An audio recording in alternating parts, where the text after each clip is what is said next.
until you get angry with some things and get dissatisfied, they will never leave you. Dissatisfaction is a gift. It can push you to a new level. For some of you, you have experienced dimensions of God spiritually, financially, but you are camping around mediocrity. Shake that local champion mentality and trust God to push you. The world is your stage. Stop celebrating success too early. I'm better than this and that. Compared to what? Paul, at the zenith of his apostolic ministry, he said, this one thing I do, forgetting the things that are behind and facing the things that are before me, he said, I press. Find out who is pressing. The man who wrote 2/3 of the New Testament. Make up your mind that this is not the time to start celebrating success too early. Pat yourself at the back. Lord, I thank you for this, but there are heights, and we will never settle for less. We know there's more that's found in you, in ministry, in business, and we will never settle for less. When we know there's more that's found in you. Sing it one more time. Provoke yourself. And we will never settle for less. We know there's more that's found in you. Apostle, but I'm a mighty prophet. Compared to what? Have you turned Nigeria's problem overnight? Watch prophets in the Bible who said by this time tomorrow. Thank God for what you have seen, but you are still at the infancy. I am a great teacher. Compared to what? Paul, who spoke before Agrippa, before Felix, and he said, you almost converted me, as hardened as they were. Let me tell you this. The spirit of a champion is the spirit of a presser. You will never settle. Let those behind you keep clapping for you while you keep shifting and moving. I made a covenant with myself that I would never allow the applause of men to close the doors of new levels for me. Lord, thank you for what you are doing, but there is more.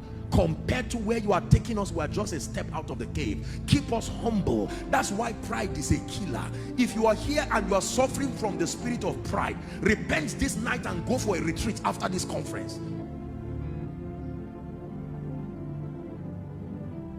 People brag over nothing, just little results. I am amazed at the passion of your pastor and their wife, in spite of the phenomenal work they are doing across the body, blessing people with their thoughts on family life especially, and yet you keep seeing them press. I was having a discussion with your pastor yesterday, and I was very humbled by his passion, just listening, and I said, this is the spirit of a winner. Can I tell you, when you say they are clapping for me, look at those clapping first. Before you say I'm a champion, look at those clapping. Who are the people clapping? Am I challenging you? Obtain grace. Man of God, go back to the drawing board. Thank you for what you have done, but there is more. Prophetess, prophet, there is still more. Businessman, you've not conquered Lagos yet.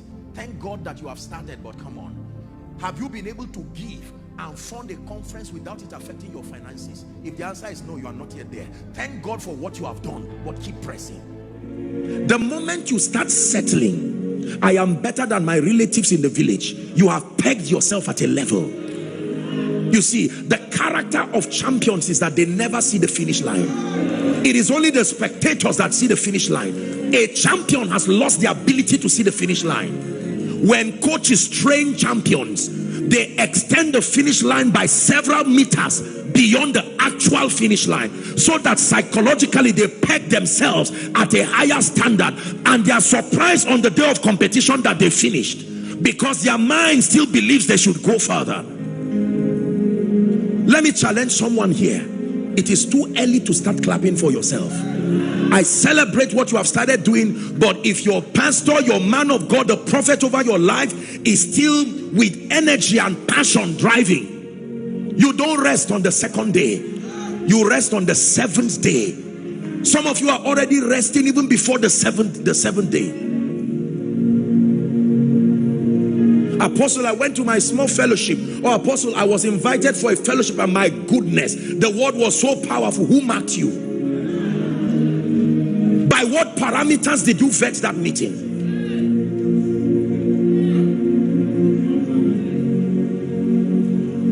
In an exam where the highest student scored 7%, If you are given an award for first position, he's the one who will get it.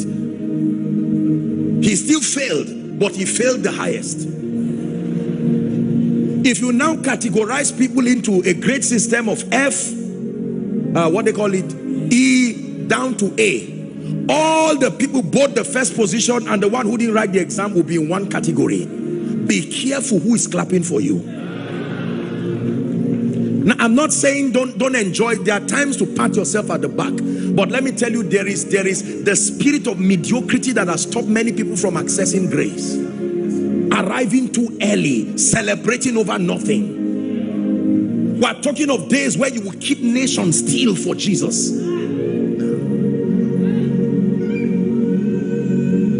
I minimize my hearing and my seeing of anything that is able to distract me. No.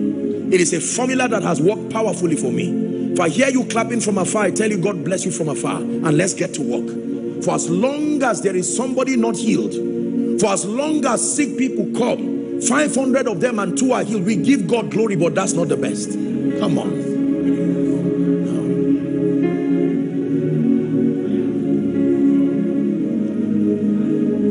No. Grace and peace be multiplied. You built one house and you are about to sleep. What if God says, sow it? You are not there. You are not there. You are not there. Stop arriving too early. You are not there. This is a prophetic word for someone. Don't say, I am better than my relatives. We're talking about the nations. We're talking about revealing Jesus to nations and territories.